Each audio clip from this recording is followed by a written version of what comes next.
Buat semuanya para relawan, mari kita pastikan bahwa kita bukan rombongan yang memecah belah, kita rombongan yang mempersatukan.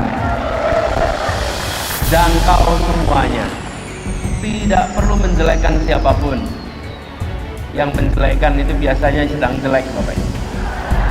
Nah, kalau yang sudah baik tidak perlu menjelekkan yang lain, tunjukkan kebaikannya. Betul? Ya. Lah kalau sudah baik, buat apa menjelekkan? Kalau baik tinggal tunjukkan kebaikannya. Kenapa? Kalau bicara positif, ya memang karena insya Allah kitanya positif. Kalau yang bicara negatif, berarti dia sedang negatif. Betul sekalian? Jadi pesan saya nih buat seluruhnya relawan, jangan terbawa ikut-ikutan menjelekan. Bila kita dijelekan, jawab assalamualaikum, gitu saja. Ya, nggak usah khawatir. Dan sampaikan pada semua bahwa kita ingin bersatu, kita ingin bekerja bersama, dan ini adalah ikhtiar untuk semuanya. Satu, jangan menjelekan siapapun, jangan mengirim pesan yang negatif. Yang kedua, bawa rekam jejak, rekam jejak. Dan jangan pernah ikut-ikutan menyebarkan hoax. Kita tunjukkan perjuangan kita adalah perjuangan bebas dari hoax. Perjuangan yang membawa pesan-pesan yang kredibel, pesan-pesan yang bisa dipercaya. Itulah yang akan kita bawa sama-sama. Lalu pesan berikutnya untuk semuanya, mari kita jangkau semua. Lupakan peta masa lalu, lupakan pemilu, pilkada apapun yang pernah terjadi. Kita sekarang sama-sama ingin membangun Indonesia lebih baik dan semua diajak untuk. Sudah jelas Badan Pemeriksa Keuangan Republik Indonesia sampai 3 kali berturut-turut mengaudit yaitu proyek Formula E, ya, yang dilakukan oleh Gubernur DKI Anies Baswedan bersih, tidak ada tindak korupsi. Tapi ternyata tetap KPK ingin menangkap, bahkan ingin memenjarakan Pak Anies Baswedan. Akhirnya terbongkar oleh pengacara Brigadir Yosua, yaitu Bapak Komarudin Simanjuntak, ada dana 300 triliun yang digunakan untuk menghabisi Anies Baswedan. Sehingga akhirnya kita bisa melihat dana 300 triliun itu untuk menghabisi Anies Baswedan. Sehingga sekarang satu demi satu sudah mulai bermunculan untuk menghabisi Bapak Anies Baswedan. Satu sisi Bapak Jenderal Purnawiran Gatot Nurmantio, mantan Panglima TNI, menyatakan di sebuah seminar, oligarki, artinya Taipan Cina, cukup menyiapkan 50 triliun untuk membeli Indonesia, untuk bayari ketua umum parpol. Sementara untuk menghabisi Anies Baswedan 300 triliun.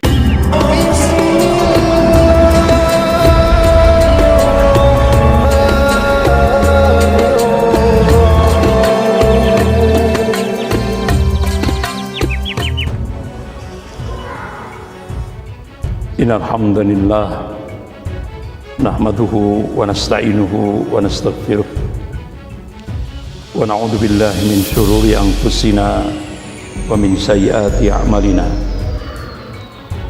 May yahdihillahu fala mudilla lahu wa may yudlil fala hadiya lahu. Asyhadu an la ilaha illallah wahdahu la syarika lah wa asyhadu anna Muhammadan abduhu wa rasuluh. Ya ayyuhalladzina amanu taqullaha haqqa tuqatih wa la tamutunna illa wa antum muslimun. Ya ayyuhan nasu taqu rabbakum alladzi khalaqakum min nafsin wahidah wa khalaqa minha zawjaha wa batha minhuma rijalan katsiran wa nisaa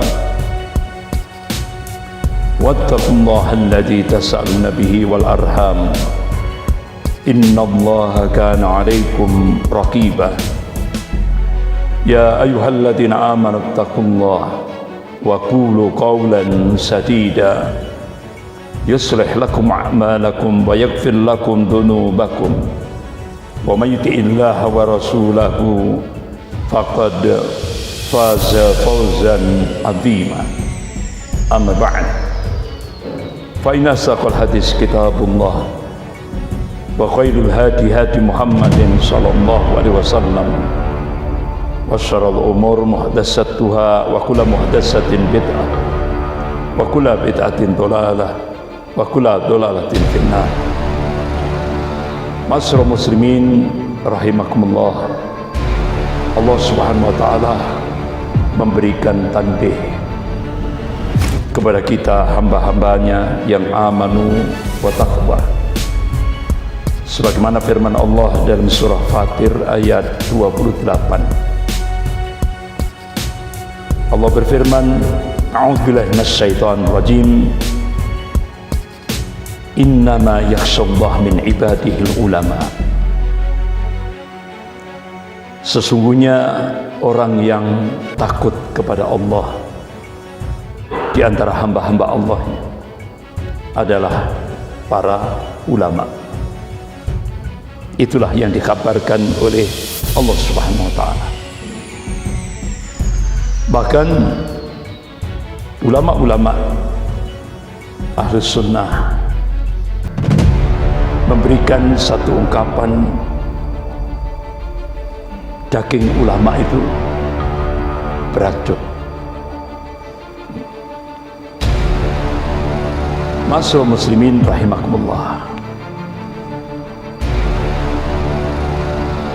Ketua Majelis Ulama Indonesia Pusat waktu itu, yaitu Profesor Din Samsudin, ketika beliau menanggapi Pilpres 2019, beliau memberikan statement dan diungkap lewat media hari Selasa tanggal 30 April 2019. Pemimpin yang tampil dengan kecurangan itu akan membawa musibah yang berkepanjangan. Itu statement beliau. Bahkan Profesor Dr. Rias Rasyid, beliau pakar pemerintahan otonomi daerah, pernah jadi menteri waktu itu. Kepemimpinan artinya apa? Bangsa kita ini sedang mengalami azab dari Allah Subhanahu wa ta'ala akibat salah memilih pemimpin, kata beliau. Manakala kepemimpinan itu berbasis kebohongan atau dusta, ini akan mengundang kemurkaan Allah Subhanahu wa ta'ala. Itu yang diungkapkan oleh beliau secara tertulis. Azab dari salah memilih pemimpin itu disebutkan secara rinci oleh Profesor Dr. Rias Rasyid. Yang pertama, kezaliman penguasa pada semua level.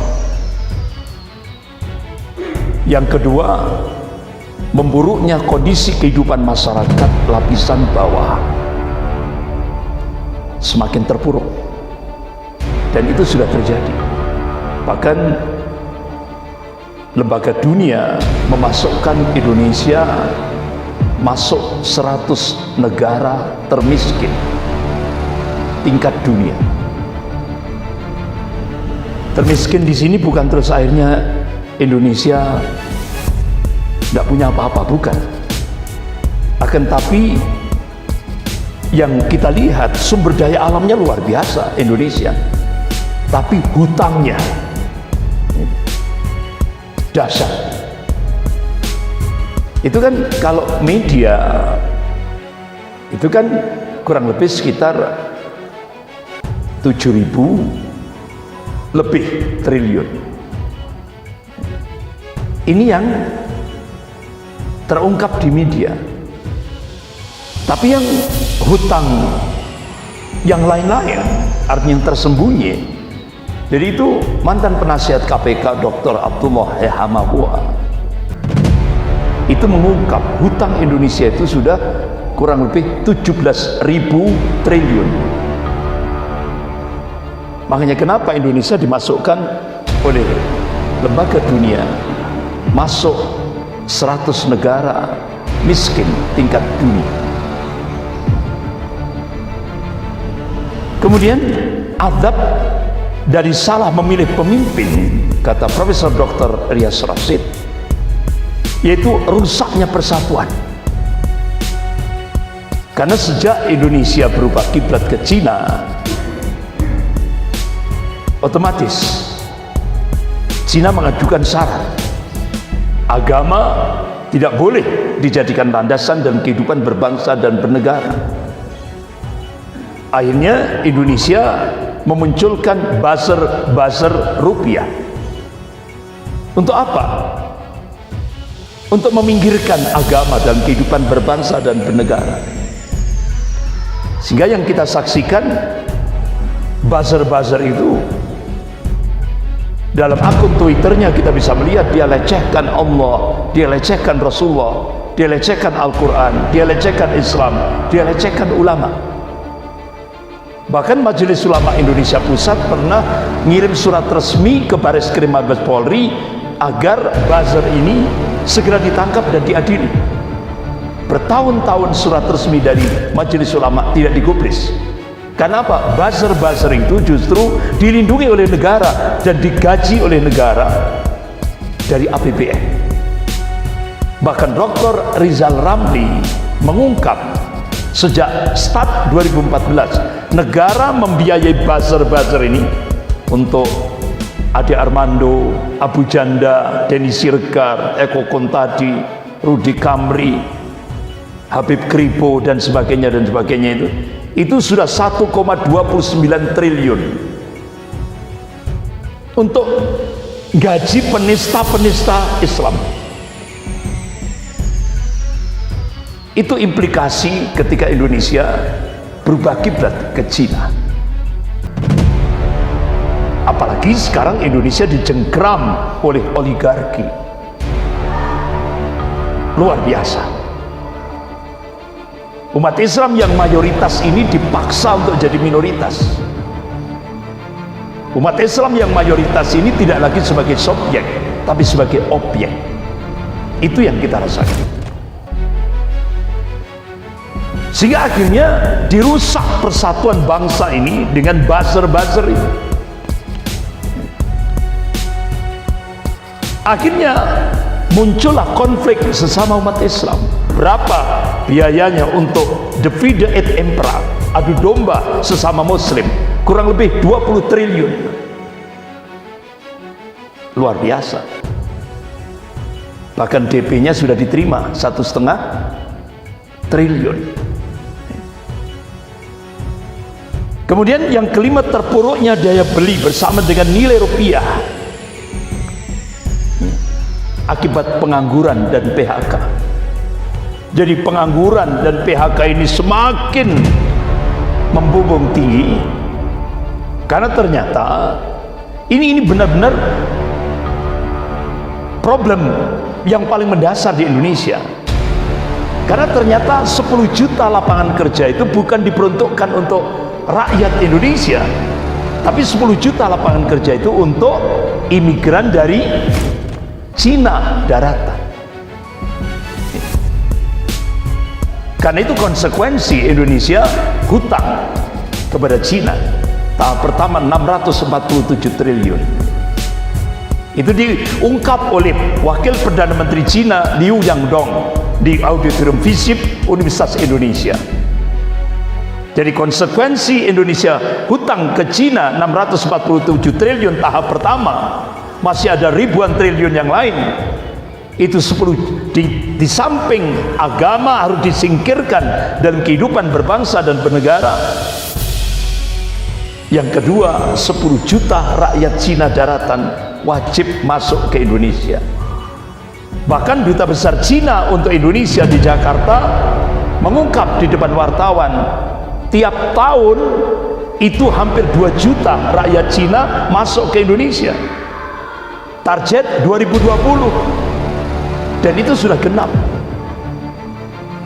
Oleh karena itu kenapa pemerintah menyediakan 19 bandara udara dan laut untuk menyambut rakyat Cina daratan. Dan ini sudah diungkap oleh Kepala BIN. Terakhir beliau menjabat sebagai Gubernur DKI, yaitu Pak Sutioso. Ya.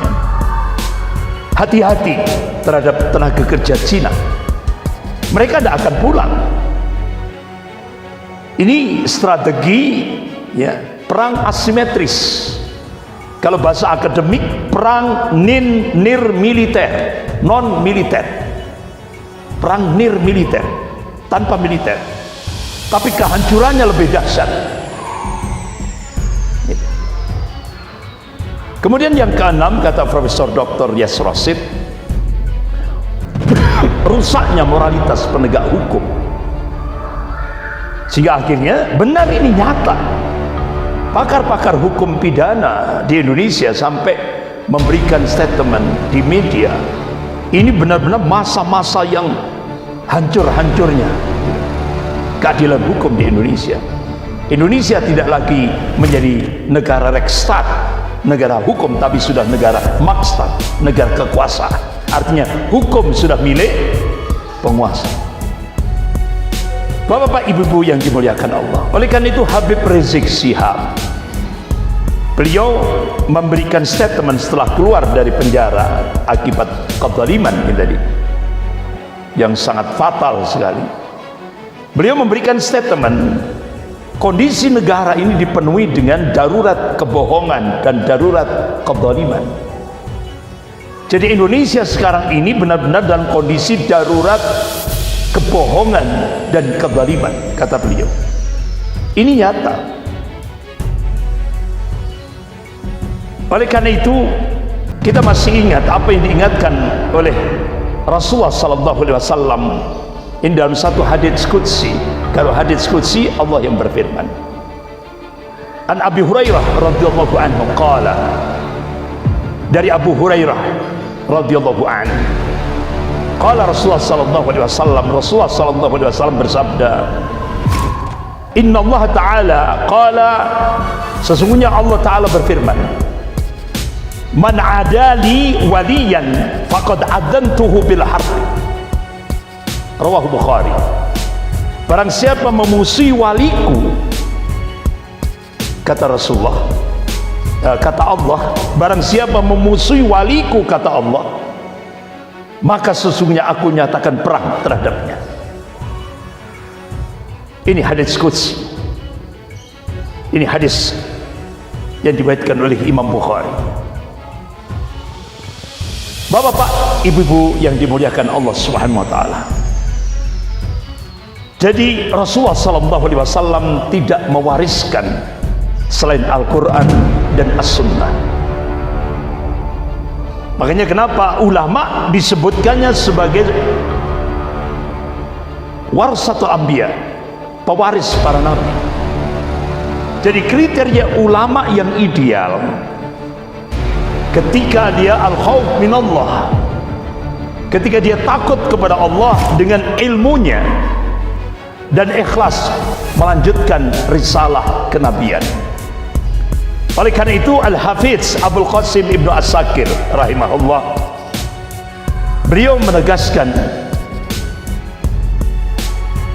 anna lahumul ulama masmumah. Jadi bahwasannya daging para ulama itu beracun. Kata Al-Hafiz Abdul Qasim Ibnu As-Sakir rahimahullah, bahkan beliau menyebutkan kebiasaan orang yang sering merendahkan atau menghinakan seorang ulama, maka Allah akan bongkar boroknya itu, kebobrokannya Allah akan bongkar. Siapa yang menghinakan, merendahkan ulama, maka Allah akan bongkar kebobrokannya. Ini yang diungkap oleh Al-Hafiz Abdul Qasim Ibnu As-Sakir rahimahullah. Bahkan Imam Syafi'i, ya, bapak-bapak ibu yang dirahmati Allah, sebelum kita mengungkap tentang ungkapan Imam Syafi'i rahimahullah, ada nasihat kepada orang-orang yang selalu mencela ulama. Nasihat dari Syekh Al-Alam Abdul Aziz Ar-Rajhi hafizahullah. Daging ulama itu beracun, kata beliau. Maka hendaklah mereka menahan lesan-lesan mereka. Jangan menghilangkan kebaikan-kebaikan mereka dan menyesatkan manusia. Sebab berbicara kejelekan ulama itu lebih buruk dibanding berbicara kejelekan yang lainnya. Karena perbuatan itu berarti membuat manusia lari dari para ulama. Oleh karena itu Imam Syafi'i rahimahullah pernah berkata, nanti di akhir zaman akan banyak ulama yang membingungkan umat. Sebagaimana Rasulullah mengabarkan, qala Rasulullah sallallahu alaihi wasallam, innam akhafu ala ummati a'immatal mudillin, rawahu Tirmidzi. Yang aku khawatirkan atas umat ini munculnya pemimpin yang menyesatkan umat. Itu yang dikhawatirkan oleh Rasulullah sallallahu alaihi wasallam. Jadi kata Imam Syafi'i, nanti di akhir zaman akan banyak ulama yang membingungkan umat, sehingga umat bingung memilih mana ulama warasatul anbiya dan mana ulama su yang menyesatkan umat. Oleh karena itu Imam Syafi'i memberikan taujih, memberikan nasihat, carilah ulama yang paling dibenci oleh golongan orang-orang kafir dan golongan orang-orang munafik. Cari itu dan jadikanlah ia sebagai ulama yang membimbing kalian. Jauhi ulama yang dekat dengan orang-orang kafir dan orang-orang munafik, karena ia akan menyesatkan kamu, menjauhimu dari keridhaan Allah Subhanahu wa taala. Itu taujih dari Imam Syafi'i rahimahullah. Bapak-bapak, ibu-ibu yang dimuliakan Allah, kira-kira tingkat nasional ini ulama yang paling dibenci oleh golongan kafir dan golongan munafik di Indonesia ini siapa, Bapak? Habib Rizik Syihab. Ini yang paling dibenci oleh golongan kafir dan golongan munafik. Sampai-sampai pakar ilmu politik Universitas Indonesia Dr. Shahganda Nainggolan, saat beliau ceramah di sebuah masjid di Jakarta, beliau memberikan statement, satu-satunya orang yang paling ditakuti oleh Cina dan oligarki atau sembilan naga itu adalah Habib Rizik Syihab. Langsung beliau ditangkap oleh Mabes Polri dan dikenai ancaman penjara 6 tahun. Hanya ngomong itu langsung kena ancaman penjara 6 tahun. Ini luar biasa. Bulan Januari 2019, saat saya dapat tugas untuk menjadi leader perjalanan umroh, alhamdulillah bulan Januari 2019 itu selesai saya menunaikan tugas, alhamdulillah ada waktu kosong malam hari, sore waktu itu, ba'dal asar. Alhamdulillah saya diterima di rumah, di kediaman Habib Rizik Syihab di Mekah Al-Mukarramah. Saya waktu itu menyampaikan, saya dirangkul, saya sampaikan pada Habib Rizik Syihab, Habib, saya dapat info Habib ini upaya pembunuhan terhadap Habib Rizik Syihab itu sudah terakhir, sudah itu kalau dihitung itu sudah 11 kali. Terakhir sebelum beliau terbang ke Saudi bersama keluarganya itu ke 11 kali pakai sniper waktu sholat subuh berjamaah. Kemudian beliau pulang, beliau masuk di ruang perpustakaan pribadi, itu ditembak pakai sniper. Tapi alhamdulillah Allah masih memberikan pertolongan, pecah kaca perpustakaan pribadi beliau. Keesokan harinya ada seorang brimob bunuh diri. Itu kelihatan di bawah kepalanya itu darah berceceran. Kalau saya pribadi menganggap itu bukan bunuh diri, tapi dibunuh untuk menghilangkan jejak. Nah, akhirnya beliau ngomong di depan saya, Ustadz Andri, sebelum antum ke sini ada 2 pejabat tinggi negara. Akhirnya singkat cerita, kita bertemu, sepakat bertemu di sebuah hotel lantai 16. Nah, Masya Allah, beliau ada firasat tidak enak. Ini alhamdulillah beliau diselamatkan oleh Allah. Beliau segera minta pindah ke hotel yang lain. Alhamdulillah beliau selamat dari jebakan intelijen. Begitu pindah ke hotel yang lain, beliau menyampaikan, apa kira-kira maksud kedatangan 2 pejabat tinggi negara ini? Habib nggak usah pulang ke Indonesia. Kami sudah siapkan berapa Pak? Bukan miliar, triliun. Apa jawaban Habib Rizik Syihab? Beliau tolak pundi-pundi triliunan. Saya tetap mau pulang ke Indonesia, menyelamatkan Indonesia dari cengkraman imperialisme komunis Cina dan oligarki. Itu tekad beliau. Nah, ternyata betul. Beliau pulang ke Indonesia dan beliau paham, Pak, pasti akan dipenjara. Paham beliau. Tapi itu resiko yang siap ditanggung oleh beliau. Karena beliau berjuang ingin menyelamatkan Indonesia dari cengkraman imperialisme Cina dan oligarki. Makanya kenapa ulama-ulama seluruh Jawa Timur sudah bergerak turun gunung melakukan perlawanan, bersatu melawan oligarki. Sementara ulama-ulama Jawa Barat turun gunung bersatu melawan Islamophobia, gerakan Islamophobia yang semarak di Indonesia. Jadi antara ulama-ulama Jawa Timur, ulama-ulama Jawa Barat klop sudah. Karena apa? Mereka bersatu ingin menyelamatkan Indonesia. Bapak-bapak, ibu-ibu yang dimuliakan Allah, akhirnya Habib Rizik Syihab terbang. Beliau disambut, ya, puluhan ratusan ribu umat, ya, menyambut beliau. Kemudian beliau lanjutkan dengan acara pernikahan putri beliau, ya. Sehingga akhirnya beliau terkena yaitu pelanggaran prokes, protokol kesehatan. Beliau dikenai sanksi denda 50 juta rupiah. Denda pelanggaran prokes. Tapi anehnya, kenapa ketidakadilan ditampakkan? Hanya Habib Rizik Syihab saja yang dilakukan, artinya benar-benar diperkarakan dalam prokes, pelanggaran prokes.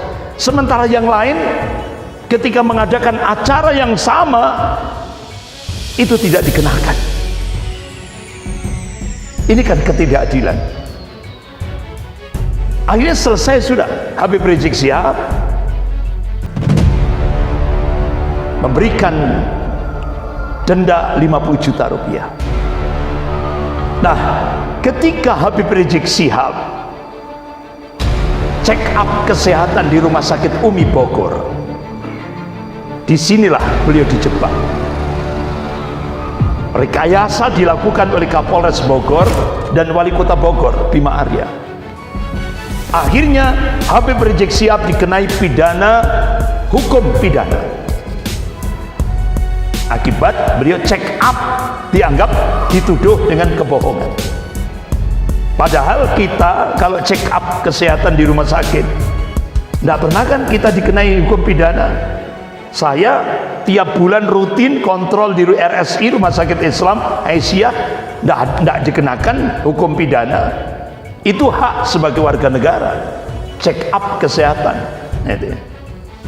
Tapi bagi Habib Rizik langsung dikenai hukum pidana. Singkat cerita, akhirnya Habib Rizik di muka pengadilan. Hakim memutuskan 4 tahun penjara. Padahal undang-undang kesehatan itu menegaskan, ya, rumah sakit tidak boleh mengekspos hasil check up seorang pasien, dan itu hak privasi, itu dilindungi oleh undang-undang. Padahal undang-undangnya seperti itu, tapi Habib Rizik Syihab dikenai pidana. Akhirnya hakim memutuskan 4 tahun penjara. Sementara koruptor yang menghancurkan negara kesatuan Republik Indonesia ini, yang triliunan, ratusan triliun, hanya dikenai sanksi 2 tahun penjara. Sementara check up kesehatan 4 tahun penjara. Benar-benar ini ketidakadilan, yang kezaliman yang sangat luar biasa pada seorang ulama. Akhirnya di akhir persidangan Habib Rizik Syihab berdoa mubahalah. Makanya kan tadi kan dalam mukadimah tadi saya sampaikan, hati-hati, daging ulama itu beracun. Akhirnya apa yang terjadi? Doa seorang ulama yang dizalimi ini dikabulkan oleh Allah Subhanahu wa taala. Akhirnya hakim yang memutuskan itu sakit keras. Akhirnya keluarga minta maaf pada keluarga Habib Rizik Syihab. Kapolres Bogor mati mendadak. Wali Kota Bogor Bima Arya menyampaikan di depan wartawan, hidupnya hancur berantakan. Ini dampak daripada doa mubahalah seorang ulama. Bahkan operasi upaya pembunuhan Habib Rizik yang ke-11, yang ke-12 di Pondok Pesantren Megamendung dengan pesawat drone gagal. Kemudian upaya pembunuhan di jalan tol Cikampek ketika beliau mau melakukan kuliah subuh bersama menantu dan putri-putrinya, keluarganya, dihadang untuk upaya pembunuhan yang ke-13, tapi gagal. Karena apa? Pengawalnya mampu menghadang kejaran yang ingin membunuh Habib Rizik Syihab, sehingga akhirnya pengawal yang menghadang ini tadi untuk membunuh Habib Rizik Syihab, mobilnya itu bannya ditembak dari jauh, sehingga akhirnya dalam kecepatan tinggi sampai kilometer 50 otomatis tanpa ban ini, ya kan? Sehingga ditangkap di situ, dan itu benar-benar menjadi fakta bagaimana kebiadaban yang dilakukan oleh oknum ini tadi, ya kan? Sehingga akhirnya langsung diseret ke sebuah villa, disiksa dengan cara-cara biadab, kemudian ditembak 6 pengawal Habib Rizik Syihab ini. Setelah disiksa dengan cara biadab, ditembak dalam jarak dekat. Semuanya rata-rata yang ditembak jantungnya sampai jebol ke belakang karena jarak dekat. Jadi bapak-bapak, ibu yang dimuliakan Allah, inilah akhirnya wa makarallah wallahu khairul makirin. Mereka membuat makar, tapi Allah membalas makar mereka, dan Allah sebaik-baik pembuat makar. Inilah doa mubahalah seorang ulama dikabulkan oleh Allah Subhanahu wa taala. Akhirnya terbongkar. Allah bongkar mulai entry point-nya, pintu masuknya lewat kasus Sambo. Ini pintu masuknya. Terbongkar semuanya. Ternyata upaya pembunuhan ke-13 itu ternyata dilakukan oleh geng Sambo.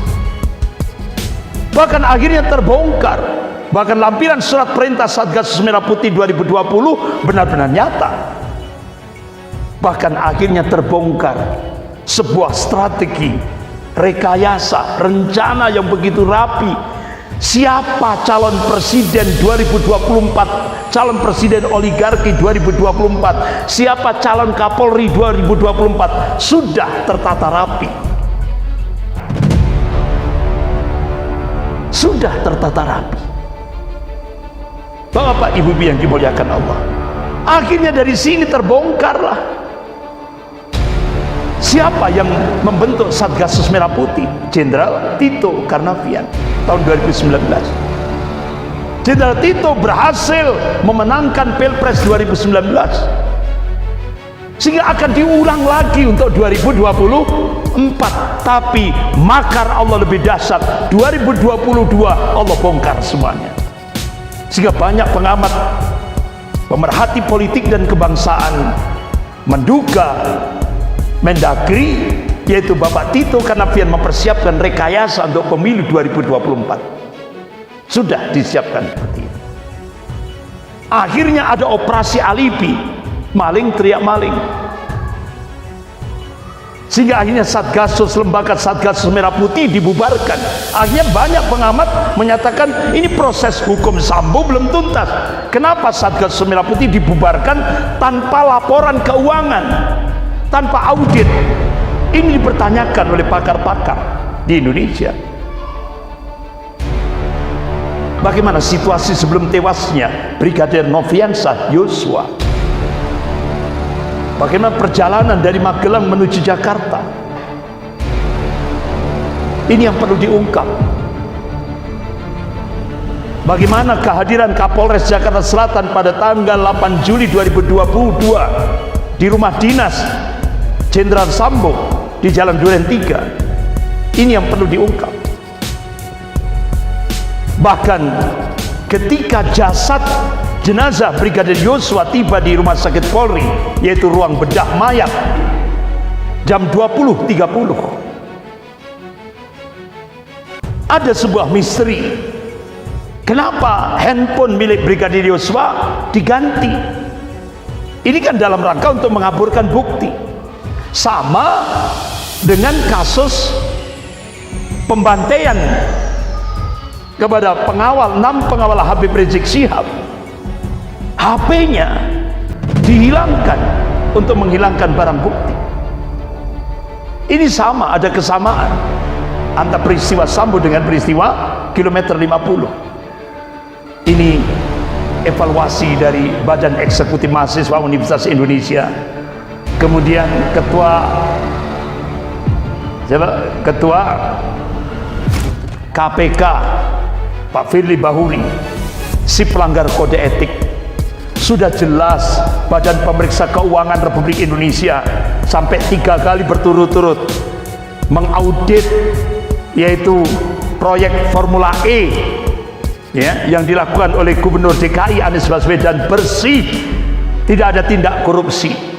Tapi ternyata tetap KPK ingin menangkap, bahkan ingin memenjarakan Pak Anies Baswedan. Akhirnya terbongkar oleh pengacara Brigadir Yosua, yaitu Bapak Komarudin Simanjuntak, ada dana 300 triliun yang digunakan untuk menghabisi Anies Baswedan. Sehingga akhirnya kita bisa melihat dana 300 triliun itu untuk menghabisi Anies Baswedan. Sehingga sekarang satu demi satu sudah mulai bermunculan untuk menghabisi Bapak Anies Baswedan. Satu sisi Bapak Jenderal Purnawiran Gatot Nurmantio, mantan Panglima TNI, menyatakan di sebuah seminar, oligarki, artinya Taipan Cina, cukup menyiapkan 50 triliun untuk membeli Indonesia, untuk membayari ketua umum parpol. Sementara untuk menghabisi Anies Baswedan 300 triliun. Berarti Pak, Indonesia dan Pak Anies lebih bahaya Anies Baswedan di mata oligarki. Dari sini Bapak-bapak, Ibu-ibu yang dimuliakan Allah, makanya tahap demi tahap akhirnya salah satu pimpinan pusat Muhammadiyah bidang pustaka, yaitu Bapak Mustafa Nahrawardaya, mengungkap di stasiun televisi TV One, ternyata produsen hoax terbesar seluruh Indonesia itu adalah Mabes Polri. Sementara rakyat tidak boleh menyebarkan hoax, tapi produsen hoax terbesar seluruh Indonesia Mabes Polri, yang mereka menjadi satu dalam terorganisir dalam sebuah organisasi yaitu alumni Sambar. Ini. Makanya Pak Rocky Gerung menyatakan hoax terbaik itu hoaxnya versi penguasa. Kenapa? Mereka punya peralatan yang lengkap, statistik, intelijen, editor, panggung, media, dan sebagainya dan sebagainya. Ini. Jadi inilah realitas Indonesia kontemporer. Kita umat Islam di Indonesia minim, ayo sisipkan dalam doa-doa kita. Di samping kita berjuang, ayo sisipkan dalam doa-doa kita. Karena doa muhul ibadah, doa itu otaknya ibadah. Insya Allah satu jamaah ini mudah-mudahan ada satu yang dikabulkan oleh Allah doanya, sehingga kita mohon kepada Allah, ya Allah selamatkan agama dan bangsa Indonesia dari keterpurukan ini. Itulah doa-doa yang kita mohonkan. Mudah-mudahan negara kesatuan Republik Indonesia ini benar-benar diselamatkan oleh Allah, dan cita-cita the founding father, pendiri negara Republik Indonesia ini, yaitu ingin menjadikan Indonesia sebuah negara baldatun thayyibatun warabbun ghafur. Mudah-mudahan Allah kabulkan itu. Amin ya rabbal alamin. Sekian kita akhiri dengan doa kafarat majelis. Subhanakallahumma wa bihamdik asyhadu an la ilaha illa anta astaghfiruka wa atubu ilaik. Wabillahi taufiq wal hidayah. Wassalamualaikum warahmatullahi wabarakatuh.